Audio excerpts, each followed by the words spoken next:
Wali Kota Sukabumi Ahmad Fahmi menghadiri langsung acara Kick-Off P2RW tahun 2023 di wilayah Kecamatan Cikole. Dalam acara yang berlangsung di Plaza Gedung Juang 45 Kota Sukabumi tersebut, di hadapan para ketua RW serta unsur aparatur wilayah di Kecamatan Cikole, dirinya menekankan keterlibatan berbagai unsur dalam pembangunan wilayah menggunakan dana bantuan stimulan tersebut. Menurut Ahmad Fahmi, hingga saat ini masih terdapat beberapa aduan yang datang dari para RT terkait tidak dilibatkannya mereka dalam rembuk warga untuk proses perencanaan pembangunan wilayah menggunakan dana P2RW.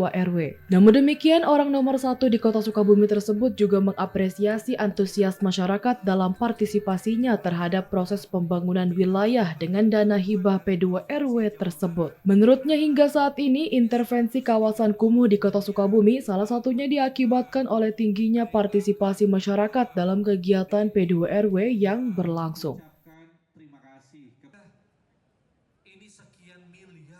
Syukur bahwa pembangunan yang berbasiskan P2RW ini ternyata oleh masyarakat memang menjadi salah satu ikon pembangunannya.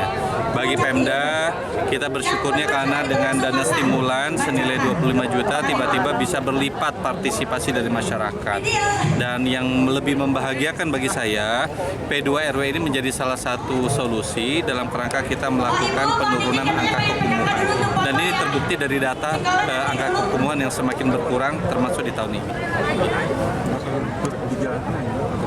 Insya Allah ya, tentunya kita akan terus jalankan.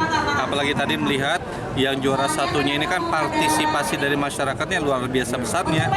Dari 25 juta yang kita berikan, ternyata dari partisipasi masyarakatnya bisa 100 juta lebih. Nah, makanya kita harapkan dari warga masyarakat terus melakukan partisipasi terbaiknya. Dari Kota Sukabumi, Sofwan Zulfikar melaporkan untuk Dinamika.